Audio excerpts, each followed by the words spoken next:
अब हम इनमें से देख लेते हैं कौन सा रैशनल है, कौन सा पॉलिनोमियल है, कौन सा इरेशनल एक्सप्रेशन है। पहला वाला देखिए 4/7, तो ये हमारे पास रैशनल एक्सप्रेशन है क्योंकि ऊपर भी पॉलिनोमियल है और नीचे भी पॉलिनोमियल है। ठीक है, 4 भी एक पॉलिनोमियल की आती है और 7 भी एक पॉलिनोमियल है, तो ये p/q की फॉर्म में लिखा हुआ है, तो ये कौन सा एक्सप्रेशन बनेगा, रैशनल।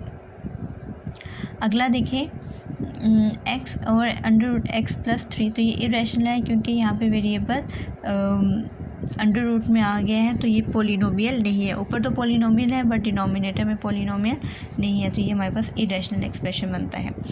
फिर हमारे पास है ऊपर भी एक पॉलिनोमियल है, ठीक है, सारी जो टर्म्स हैं वो x की पावर्स में लिखी हुई हैं और नीचे भी एक पॉलिनोमियल है, तो इसको जब हम सिंप्लीफाई करेंगे, मल्टीप्लाई करेंगे तो हमारे पास एक पॉलिनोमियल बनेगी। तो पॉलिनोमियल भी डिनोमिनेटर में भी है, नोमिनेटर में भी, तो ये हमारे पास रैशनल एक्सप्रेशन बनता है।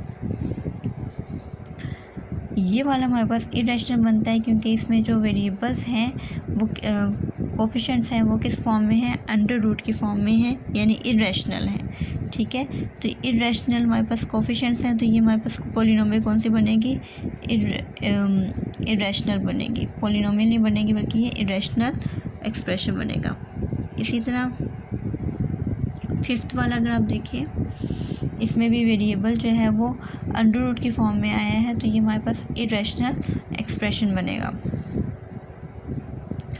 यहाँ पे हर टर्म जो है वो x की सम पावर्स में है और x की पावर जो है वो पॉजिटिव है, और सारी की सारी चूँकि ये हमारे पास पॉलिनोमियल बन रही है क्योंकि सारी की सारी पावर्स के फॉर्म में टर्म्स लिखी हुई हैं, तो ये हमारे पास पॉलिनोमियल बन रही है। ठीक है, ये भी हमारे पास इरेशनल एक्सप्रेशन बनता है क्योंकि यहाँ पे x की पावर जो है वो 1/2 है। यहाँ पे ऊपर भी एक पॉलिनोमियल है और नीचे भी पॉलिनोमियल है, तो ये रैशनल एक्सप्रेशन बन रहा है। इसी तरह ये वाला भी देखें तो ऊपर भी एक पॉलिनोमियल है और नीचे भी पॉलिनोमियल है, तो ये हमारे पास क्या बन रहा है, रैशनल एक्सप्रेशन।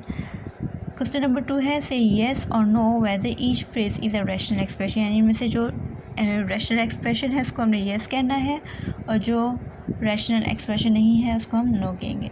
ये वाला हमारे पास नो बन रहा है क्योंकि यहाँ पे वेरिएबल अंडर रूट की फॉर्म में है, तो ये नो।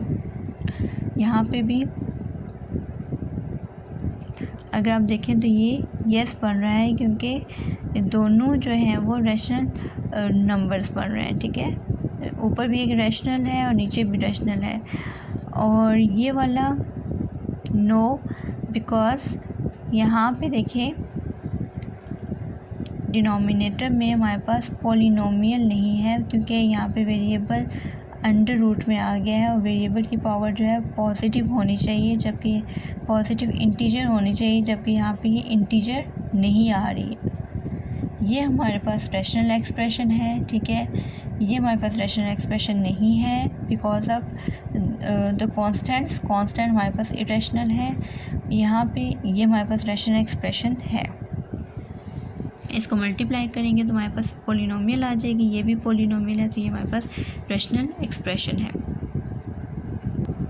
क्वेश्चन नंबर 3 है कि इनको लोएस्ट फॉर्म में लिखना है। रैशनल एक्सप्रेशन दिया हुआ है, इसको सिंपलेस्ट लोएस्ट फॉर्म और in other word simplest form में लिखना है। ठीक है, यानी जहाँ पे मज़ीद कटिंग या सिंप्लीफाई नहीं हो सकता, तो ये वाला हमारे पास एक्सप्रेशन दिया हुआ है, इसको हमने सिंपलेस्ट फॉर्म में लिखना है। तो अगर आप देखें ऊपर भी x+6 है और नीचे भी x+6 है, तो ये दोनों कैंसिल हो जाते हैं। तो अगर हम इनको कैंसिल कर दें तो हमारे पास क्या बचेगा, x और x-3। इसी तरह सेकंड पार्ट है हमारे पास x+3 x²-9।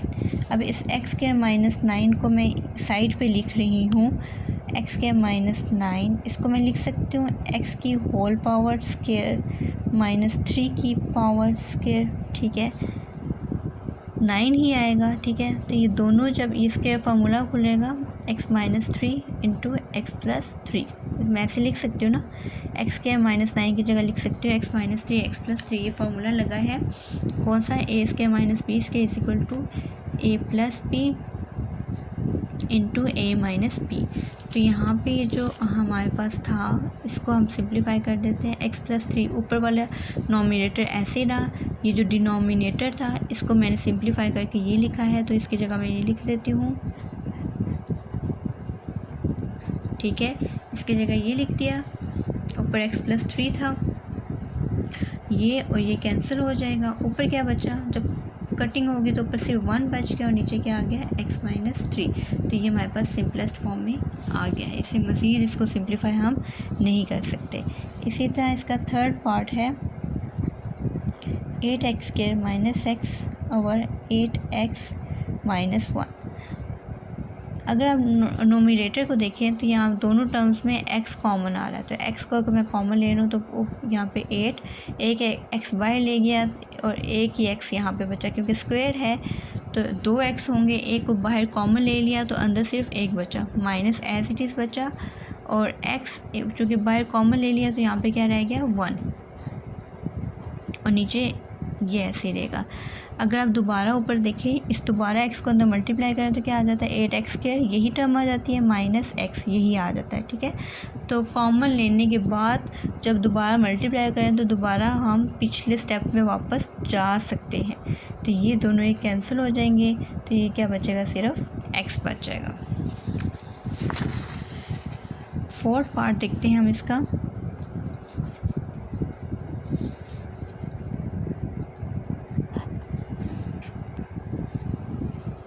अब ऊपर है हमारे पास x प्लस 5 और नीचे साथ है x माइनस 3 है, ठीक है।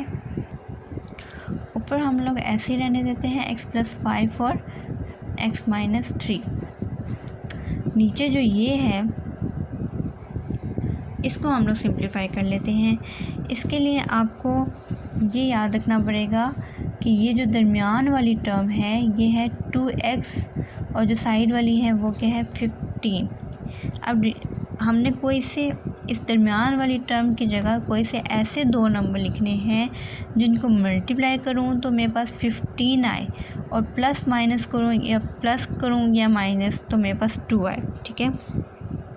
ऐसे दो नंबर 15 कैसे, कौन कौन से दो नंबर से आ सकता है, एक आ सकता है 3 को 5 के साथ करें 15 आता है, 1 को 15 के साथ करें 15 आता है, इसके अलावा और कोई पॉसिबिलिटी है नहीं है। 5 को 3 के साथ करें तो 15 आता है, ठीक है। यही 3 पॉसिबिलिटीज़ हैं। अब देखिए 15 तो आ गया 1 के साथ मल्टीप्लाई करने से, लेकिन इन दोनों को ऐड करें तो या तो 16 आता है, सब्ट्रैक्ट करें तो 14 आता है, ठीक है। 1 और 15 को ऐड करें तो 16 आता है, 1 और 15 को सब्ट्रैक्ट करें तो हमारे पास 14 आता है। हम साइन की तरफ नहीं जा रहे, सिर्फ ऐड और सब्ट्रैक्ट करें। 3 और 5 को लें, इन दोनों को मल्टीप्लाई करें तो 15 आ रहा है, इन दोनों को ऐड करें तो 8 आ रहा है, सब्ट्रैक्ट करें तो 2 आ रहा है, और मुझे चाहिए भी क्या था, 2 ही चाहिए था, ठीक है।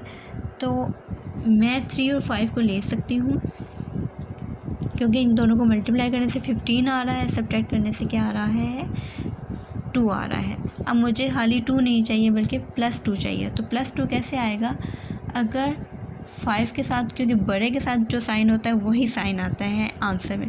अगर 5 के साथ प्लस हो क्योंकि 5 बड़ा है, और 3 के साथ नेगेटिव हो चूँकि 3 छोटा है, और इन दोनों को ऐड करें तो आंसर क्या आ रहा है +2, ठीक है। तो साइन जो यहाँ पे होता है वो ही साइन बड़ी अमाउंट के साथ होता है, ठीक है।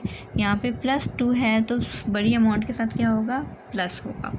तो इस 2 की जगह मैं क्या लिख दूँगी, ये दो नंबर जो मैंने अभी डिसाइड किए, एक 3 डिसाइड किया और एक 5 डिसाइड किया है, और साइन भी उनके डिसाइड किए हैं।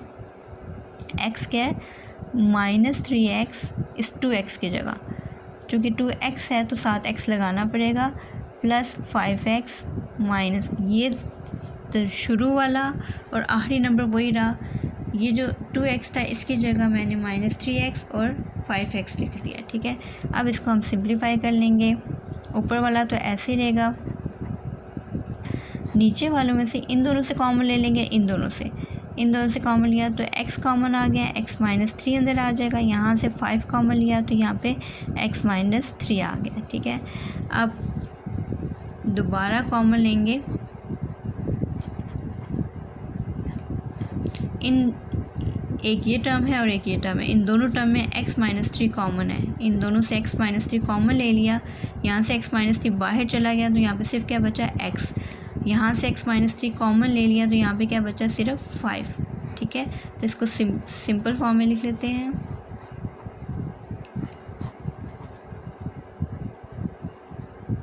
x प्लस 5 पहले लिख लेते हैं, इससे फ़र्क नहीं पड़ता, ये से कैंसर, ये से कैंसर और आंसर आपका आ गया 1।